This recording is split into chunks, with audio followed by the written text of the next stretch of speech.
Hey guys, how are you doing? Welcome to my third day spoken English challenge. This is Akram and I'm the one who will be going to teach you spoken English to Tamil. Anyway, are you guys ready to learn? Let's get started.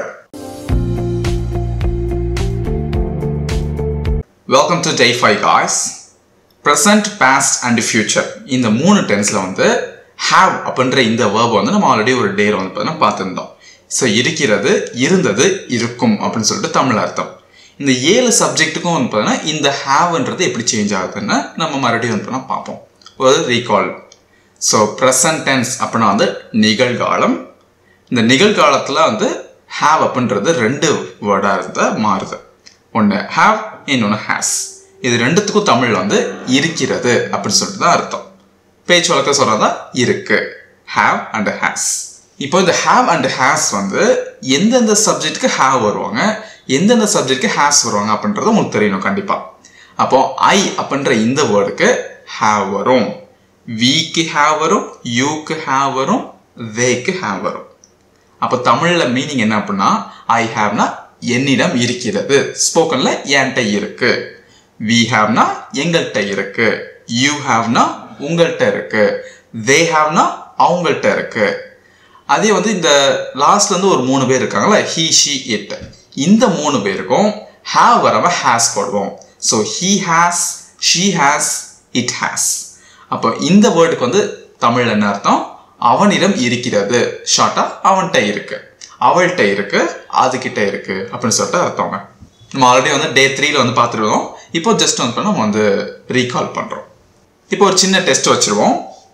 என்கிட்ட 2 நாய்க இருக்கு அப்படின்னு சொல்லிட்டு சொல்றோம். என்கிட்ட 2 tax இருக்கு. அப்போ எப்படி English சொல்றோம்? என்னிடம் அப்படின்றதுக்கு ஐ, இருக்குன்றதுக்கு ஹேவ், 2 நாய்கள் அப்படின்றதுக்கு 2 dogs. அப்ப ஐ ஹேவ் 2 dogs. எங்கள்கிட்ட ஒரு பைக் இருக்கு அப்படின்னு சொல்லிட்டு 2வது எக்ஸாம்பிள். அப்ப எங்கள்கிட்ட சொல்லும்போது வி, இருக்குன்றதுக்கு ஹேவ், ஒரு பைக் அப்படின்றது a bike. So we have a bike. 3வது எக்ஸாம்பிள், உன்கிட்ட பணம் இருக்கு அப்படின்னு சொல்றோம். அப்போ உன்னிடம் அப்படின்றதுக்கு யூ, இருக்குன்றதுக்கு ஹேவ், பணம்ன்றதுக்கு money. So you have money. 4வது எக்ஸாம்பிள், அவங்க கிட்ட ஒரு கார் இருக்கு. அப்போ அவங்க கிட்ட அப்படின்றதுக்கு தே, இருக்குன்றதுக்கு ஹேவ், அண்ட் ஒரு கார்ன்றதுக்கு கார். அப்போ அவங்ககிட்ட ஒரு கார் இருக்குன்னு சொல்லுவோம், தே ஹேவ் அ கார். 5வது, அவனுக்கு ஒரு மீட்டிங் இருக்கு. இப்போ இந்த இடத்துல நீங்க வந்து கவனிக்க வேண்டியது இருக்குது. ஏன்னா நான் மேல கொடுத்துருக்கீங்களா, ஹி ஷி இட்டுக்கு ஹேஸ் வரும் அப்படின்னு சொல்லிட்டு. அதனால ஹி ஹேவ் அல்ல, he has a meeting. He has a meeting. அவனுக்கு ஒரு மீட்டிங் இருக்கு. 6வது எக்ஸாம்பிள், அவகிட்ட 5 பென்சில் இருக்கு அப்படின்னு சொல்றோம். She has 5 pencils. அப்ப ஐவி யூ தேக்கு தான் ஹேவ் வரும். எனக்கு 5 ஃப்ரெண்ட்ஸ் இருக்காங்க அப்படின்னு சொல்லிட்டு சொல்றோம். அப்ப எனக்குன்றதுக்கு ஐ, இருக்காங்க அப்படின்றதுக்கு ஹேவ், 5 நண்பர்கள் அப்படின்போது 5 friends. அப்ப எனக்கு 5 ஃப்ரெண்ட்ஸ் இருக்காங்க. I have 5 friends. அவனுக்கு ஒரு பரீட்சை இருக்கு அப்படின்னு சொல்றோம். ஹி ஹேஸ், பரீட்சைன்றதுக்கு எக்ஸாம். பட் அ எக்ஸாம் அப்படின்னு சொல்லிட்டு வராதுங்க. ஹி ஹேஸ் an exam அப்படின்னு சொல்லிட்டு வரும். இந்த இடத்துல ஏன் an போடுறோம், அ போடாம அப்படின்னு சொல்லிட்டு நீங்க கேட்கலாம். ஏன்னா இங்கிலீஷ் வந்துனா ஒரு ரூல் இருக்குது. எந்த ஒரு வார்த்தையோட ஃபர்ஸ்ட் எழுத்து வந்துனா ஒரு வவுல்ல ஸ்டார்ட் ஆகுது, உயிர் எழுத்துல இருந்து ஸ்டார்ட் ஆகுது அப்படின்னா அந்த இடத்துல அ போடாம an போடுவோம். உயிர் எழுத்துக்கள் அப்படின்னா இங்கிலீஷ் வந்து AEIOU, இந்த 5 எழுத்துக்கள் வந்து ஸ்டார்டிங்ல வந்துச்சு அப்படின்னா அந்த வேர்டுக்கு நம்ம அ போட மாட்டோம், an போடுவோம். இந்த 5 எழுத்து இல்லாம வேற எந்த ஸ்பெல்லிங்ல வந்தாலும் அவங்களுக்கு நம்ம அ போடுவோம்.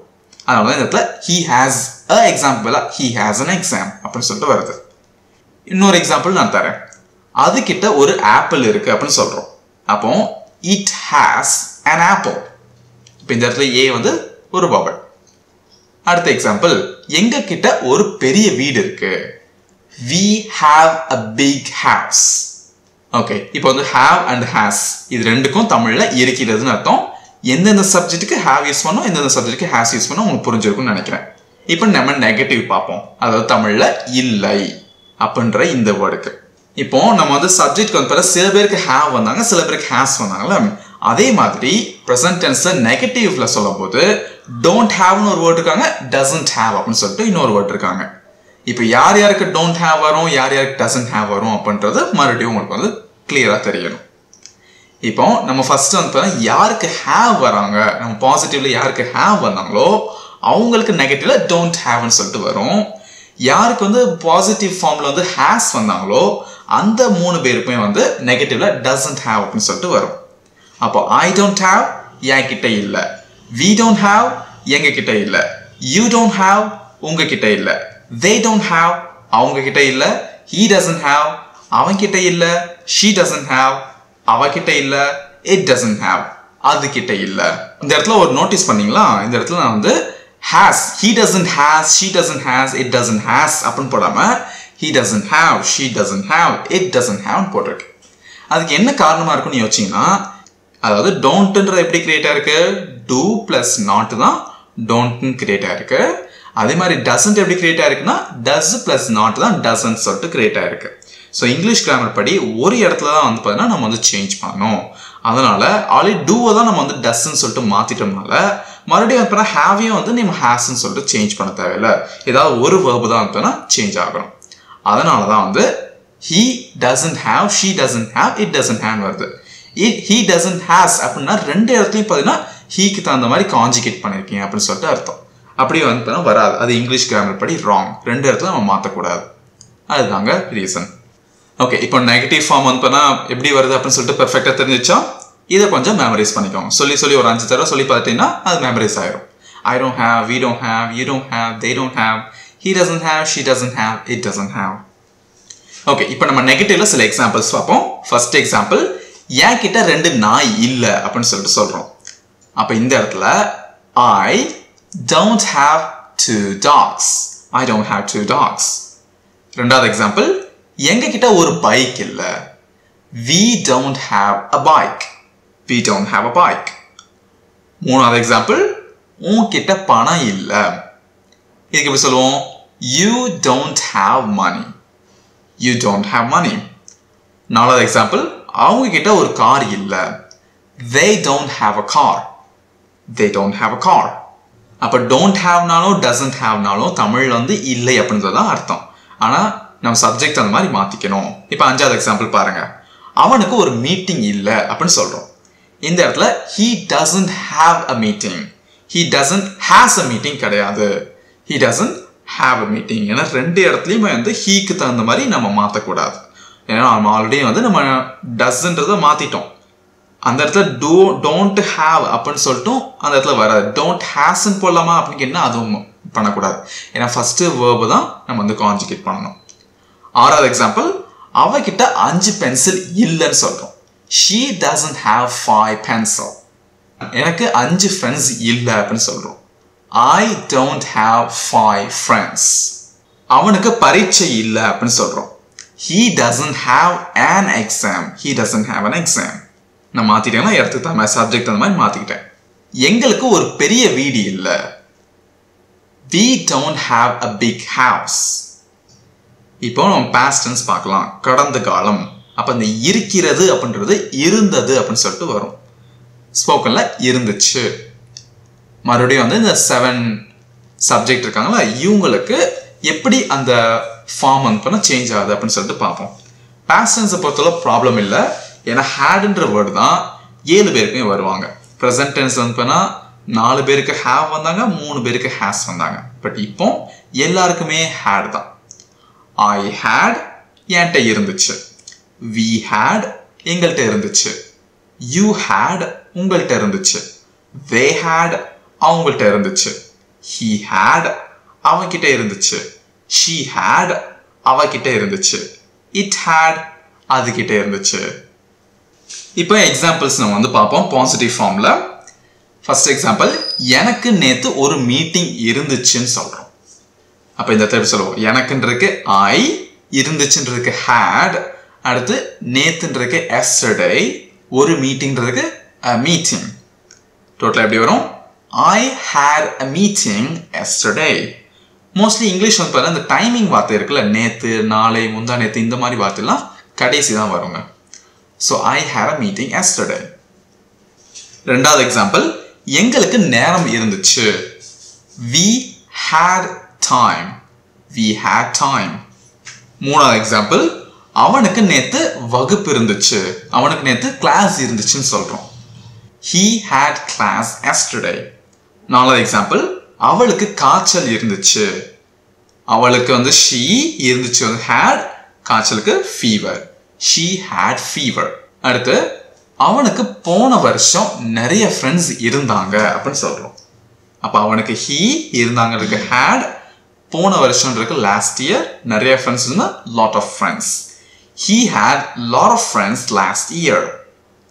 எனக்கு நேத்து ஒரு பரீட்சை இருந்துச்சுன்னு சொல்றோம். I had an exam yesterday. எங்களுக்கு ஒரு பெரிய வீடு இருந்துச்சுன்னு சொல்றோம்.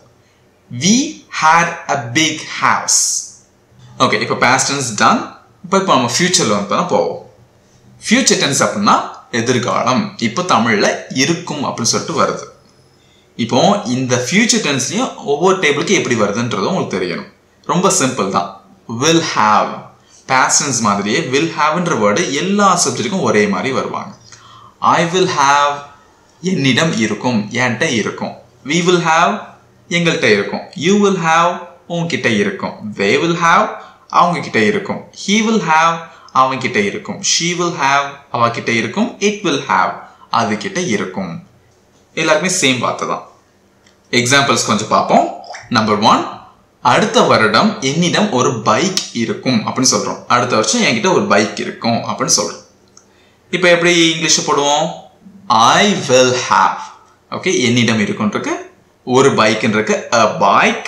அடுத்த வருஷம்ன்றது next year. நான் சொன்ன மாதிரி டைமிங் வேர்ட்ஸ் எல்லாமே கடைசி இருக்குமா. I will have a bike next year. ரெண்டாவது எக்ஸாம்பிள், அடுத்த வருஷம் மகாவுக்கு ஒரு தேர்வு இருக்கும் அப்படின்னு சொல்றோம். Maha will have an exam next week. Example number 3, அடுத்த மாதம் எங்களுக்கு ஒரு புதிய வீடு இருக்கும். We will have a new house next month. அவனுக்கு ஒரு கார் இருக்கும். He will have a car. என்கிட்ட பணம் இருக்கும், ஃபியூச்சர்ல சொல்றோம். I will have money. So இன்னைக்கான வீடியோ அவ்வளவுதான். உங்களால ஈஸியா கத்துக்க முடிஞ்சுக்கலாம். வெல், இந்த மாதிரி வந்து உங்களுக்கு இங்கிலீஷ் வந்து ஃபுல்லா கத்துக்கணும் அப்படின்னு சொல்லிட்டு ஆசைப்பட்டீங்கன்னா நீங்க என்னோட ஆன்லைன் கோர்ஸ் வந்து சேரலாம். ஸோ சப்போஸ் சில பேருக்கு வந்து இந்த மாதிரி வீடியோஸ் மூலமா கத்துக்கிறத விட ஒரு கைடு இருந்தா பெட்டரா இருக்கும் அப்படின்னு சொல்லிட்டு தோன்றவங்களுக்கு சூட்டபிளான கோர்ஸ் நம்ம கிட்ட இருக்கு. ஸோ யாருக்கு வந்து என்ரோல் பண்ணும் அப்படின்னு சொல்லிட்டு ஆசையா இருக்கும் அவங்க வந்து கீழே தர வாட்ஸ்அப் நம்பர் கான்டாக்ட் பண்ணுங்க.